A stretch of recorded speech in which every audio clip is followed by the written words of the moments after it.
এই রান্নাটার দিকে ফোকাস করব। এই যে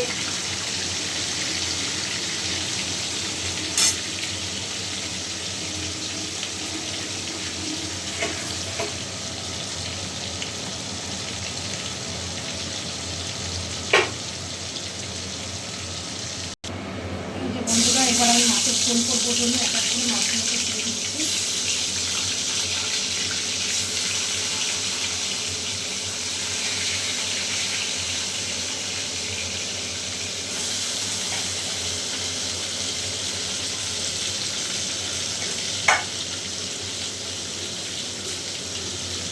ইলিশ মাছের সরষাবাটা করতে গেলে কিন্তু মাছ সেরকম করে ভাজতে হবে।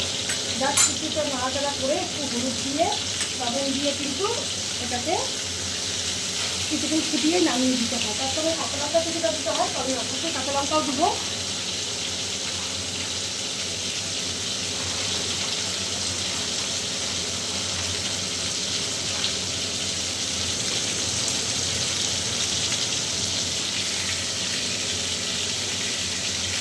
এখন বন্ধুরা আমি কিন্তু এখন কিন্তু ডাইরেক্ট সরষা জলটা কিন্তু আমি সরষাতে রেডি করা আছে, সেটা থেকে দেবো।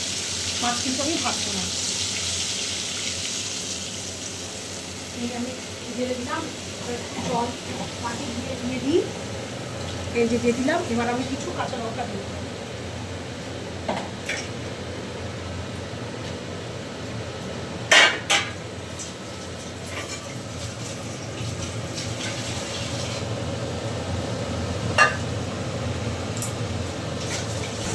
এই দেখো বন্ধুরা, আমি কিন্তু কিছু কাঁচা লঙ্কা এর ভেতরে অ্যাড করে দিলাম। এবার ঝোলটা একটু ফুটুক, তবে আমি কাঁচা তেল দিয়ে কিন্তু ঝোলটাকে নামিয়ে দেবো। তাহলেই কিন্তু আমার সরষা বাটা রেডি। এই দেখো আমার এদিকে মাছ ভাজা অলরেডি হয়ে গেছে, আর এদিকে ভাতও বসে গেছে।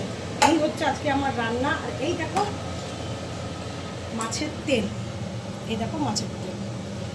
এই হচ্ছে আজকে আমাদের রান্না। এটাই আজকে আমাদের সানডে স্পেশাল। তোমাদের কাদের এরকম রান্না খেতে ভালো লাগে আমাকে অবশ্যই কমেন্টসে জানিও। আর কারা কোথা থেকে দেখছো সেটাও আমাকে জানিও। আমি বারবার বলছি, যারা যেখান থেকে দেখছো আমাকে জানালে পারে আমি কিন্তু তাদের নামগুলো পরের দিন কিন্তু আমার ভিডিওতে কিন্তু বলবো। তো আগেও বলেছি, এখনও বলছি বন্ধুরা, তোমাদের এই ছোট্ট ছোট্ট রেসিপিগুলো, আমার এই রেসিপিগুলো তোমাদের কেমন লাগছে দেখতে আমাকে কমেন্টসে কিন্তু অবশ্যই জানিও। ভালো লাগলে অবশ্যই কিন্তু আমাকে লাইক কমেন্ট শেয়ার করে আমার পাশে থেকো। এই দেখো আমার কিন্তু ঝোল কিন্তু অলরেডি ফুটে গেছে। কেন ইলিশ মাছের ঝোল কিন্তু বেশি ফোটানো যায় না, তাই ইলিশ মাছের ঝোল ফুটে গেছে। এবার কিন্তু আমি একটু কাঁচা সরষের তেল দিয়ে দেবো।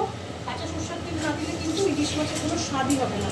ইলিশ মাছের সরষে বাটার আসল স্বাদ হচ্ছে কাঁচা সরষের তেল দিলে, আর সরষে বাটা থাকলে তবেই ইলিশ মাছের সরষে বাটার সুন্দর সেন্ট হয়।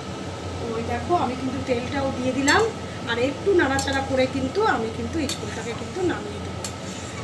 তো বন্ধুরা, আজকের মতো এখানেই শেষ করছি ভিডিওটা। আবার অন্য কোনো ভিডিও নিয়ে তোমাদের সামনে খুব শীঘ্রই চলে আসবো। তোমরা এইভাবে আমার পাশে থেকে আমাকে লাইক কমেন্ট শেয়ার করে আমাকে সাবস্ক্রাইব করে আমার পাশে থেকো বন্ধুরা। তো আবার কিছুক্ষণ পরেই আমি খাবার থালি রেডি করে তোমাদেরকে অবশ্যই ভিডিওতে দেখাবো। তো বন্ধু, আজকের মতো টাটা।